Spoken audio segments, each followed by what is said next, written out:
Game changer Ram Charan acting இல்ல game changer. 3 பாட்டு எடுக்க 75 கோடி செலவாயிருக்கு. எவ்வளவு? 75 கோடி 3 பாட்டுக்கு. Shankar sir completely out of the field. முடிஞ்சு படங்க இது.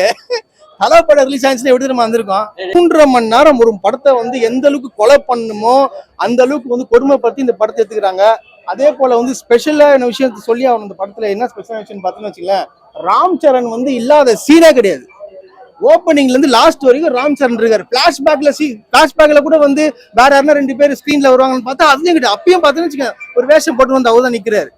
ஸோ எல்லாம் அதுக்குன்னு இப்படியாங்க எல்லாத்துலயுமே அதை நிக்கிறதுங்க வெறுப்பா இல்ல. பார்த்து எஸ்ஜே சூர்யா நல்லா நடிச்சிருக்காரு. பாட்டு கன்றாவியா இருக்கு. இந்த படத்தை ரிலீஸ் பண்றதுக்கு தான் வந்து விடாமுயற்சியை வந்து ரிலீஸ் பண்ணலன்னு சொல்லிட்டு நிறைய பேர் சொல்றாங்க. அது உண்மையா இருந்துச்சுன்னா வந்து இதான் ஏத்துக்கவே முடியாதுங்க. இந்த படத்துக்காங்க மொக்க படங்க இது. கலா படம் ரிலீஸ் ஆச்சுன்னா எப்படி நம்ம வந்திருக்கோம் 10 நாள். அதுதான் ஹெலிகாப்டர் எல்லாம் வராங்க. ஒரு எலெக்ஷன் ஆபீசரா வராப்புல ஹெலிகாப்டர் தான் வராரு. ஹெலிகாப்டர்ல எப்படி ஒரு பவர் கொடுத்தாங்கன்னு தெரியல. எல்லாமே ஆயிராருங்க. அவரே எல்லாமே சிஎம் ஆயிடுறாரு, ஐஏஎஸ் ஆயிடுறாரு, ஐபிஎஸ் ஆயிடுறாரு, எல்லாமே ஆயிடுறாரு. அது எப்படின்னு சொல்லிட்டு ராமச்சந்திரன் போய் கிளாஸ் எடுக்கணும்னு நினைக்கிறேன் நான். மத்தபடி சொல்றதுக்கு எதுவுமே இல்ல. இந்த படம் வந்து பாத்தீங்கன்னா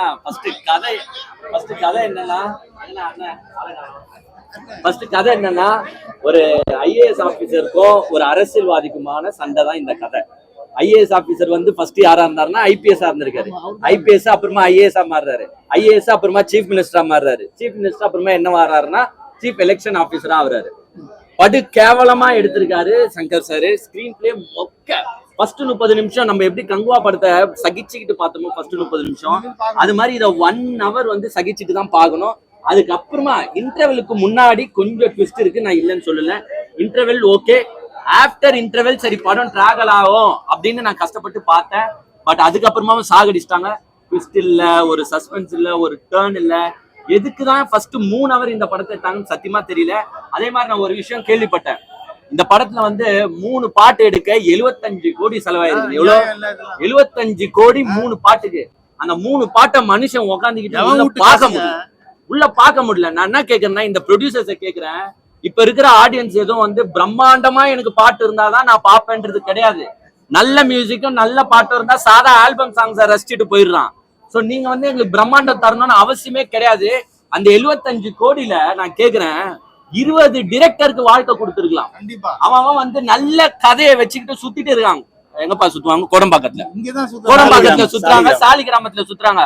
30 டிரெக்டர் ஆளுக்கு 2 கோடி 3 கோடி குத்துனா சூப்பர் படம் எடுத்து குத்துருப்பான். ஆனா தூங்கிட்டு போய் 3 பாட்டுல 75 கோடியை போடுறீங்களே, அந்த ப்ரொசீஜரை வச்சு ப்ரொடியூசரை நான் கேக்குறேன், மனசாட்சி கொஞ்சோண்டு உங்களுக்கு இருக்கா? சங்கர் சாரை கேக்குறேன், அந்த மாதிரி செட்டு எல்லாம் நாங்க கேட்டுமா? இன்னும் ஐ படத்துல போடுற செட்டு, எந்திரன் ரோபோ சாங் வருது, ஐ படத்துல இருந்த செட்டு வருது, முடிஞ்சு போச்சு. 2010 அவர் வாழ்க்கை வரலாறு க்ளோஸ். நண்பர் சொன்ன மாதிரி 3 hour ராம் சரண் சார் இருக்காரு. நிறைய சம்பளம் குத்தனால சொல்லிட்டாங்களா என்னன்னு தெரியல. நீங்க வந்து அவங்க 3 hour நடிச்சிருக்காரு. நான் ஆக்டிங்க பத்தி தப்பே சொல்ல. எஸ்ஜே சூர்யாலாம் பின்னி பெடல் எடுத்திருக்காரு. பட் கதைன்னு ஒண்ணு இருக்கணும்ல. ஹெலிகாப்டர் திடீர்னு வந்து இறங்குது. இன்னொன்னு நான் கேக்குறேன், எலெக்ஷன் தாங்க கதையே. அந்த எலெக்ஷனை படு கேவலமா கிரிஞ்சு எலெக்ஷனா எடுத்து வச்சிருக்காங்க.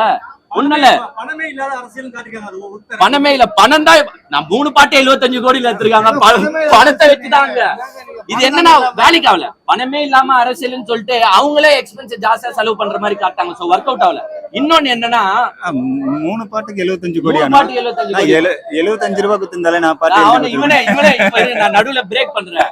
நண்பர் வந்து இப்ப அந்த 75 கோடிக்கு மாற்றா ஒரே இந்த படத்தோட கருத்தை வந்து இங்க எக்ஸ்பிளைன் பண்றாரு ஒரே பாட்டுல. 75 ரூபாய் மட்டும் கொடுங்க.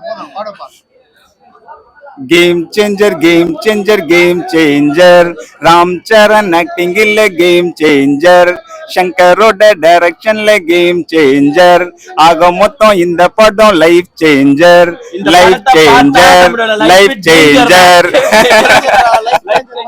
ஒண்ணுல எலெக்ஷன் நடத்துறாங்க. நீங்க எல்லாருமே எலெக்ஷனுக்கு போயிருப்பீங்க, ஓட்டு போட்டிருப்பீங்க. யாருன்னா 5 பேர் கும்பலா போக முடியுமா? போலீஸ் சுத்தி ரவுண்டு கட்டி இருக்கும். போலீஸ் இல்லாம சிஆர்பிஎஃப் போர்ஸும் இருக்கும். நீங்க எப்படி தெரியுமா எலெக்ஷன் நடத்துறாங்க? யாரும் இங்க எப்படி தெரியுமா நடத்துறாங்க? போலீஸ்க்கு வந்து பயமா. அதனால போலீஸார் ராம் சரண் என்ன சொல்றாருன்னா, நீங்க எல்லாம் வீட்டுக்கு போயிடுங்க, நான் பாத்துக்கிறேன். இது சீஃப் எலெக்ஷன் ஆபீசர் உட்காந்துக்கிட்டு பூத்துல நின்னுட்டு சண்டை போட்டுக்கிறாரு. புல்டவுசர் வருது, ஓடுது. போலிங் பூத்துல சண்டை, பாக்ஸ் வச்சிருக்கிற இடத்துல சண்டை. பாக்ஸ் எல்லாம் எப்படி தெரியுமா ஸ்கூலுக்கு எடுத்துட்டு போறாங்க? ட்ரோன்ல. இதெல்லாம் பார்த்து எவனா கை தட்டுவான். ஒரு மேபி ஆந்திரால கைத்தட்டல் வருதான்னு எனக்கு தெரியல. அது ஆந்திரா ஆடியன்ஸை கேட்டாதான் தெரியும். அங்க கைத்தட்டல் வரலாம். இங்க உக்காந்துட்டு ஒருத்தனும் யோசிக்கிறான், டேய் என்ன எங்களை நினைச்சு நீங்க படம் எடுத்திருக்கிறீங்கன்ற மாதிரி யோசிக்கிறான். அதே மாதிரி நான் சில பேருக்கு சொல்லிக்கிறேன். சில பேர் என்ன தெரியுமா சொல்றாங்க, வேற ஸ்டேட் படம் வந்தா இங்க இருக்கிறவங்க எல்லாம் புகழ்ந்து தள்ளுறானுங்க, நம்ம தமிழ்நாட்டு படம் வந்தாதான் கை ஊத்துறான். அப்படிலாம் கிடையாது. இந்த படம் வேற ஸ்டேட் படம் தான். நல்லா இருக்கிற படத்தை நல்லா இருக்குன்னு சொல்லுவோம், நல்லா இல்லாத படத்தை நல்லா இல்லைன்னு தான் சொல்லுவோம். இந்த படம் சத்தியமா நல்லா இல்ல, சத்தியமா நல்லா இல்ல. ஒன் டைம் கூட பாக்க முடியாது.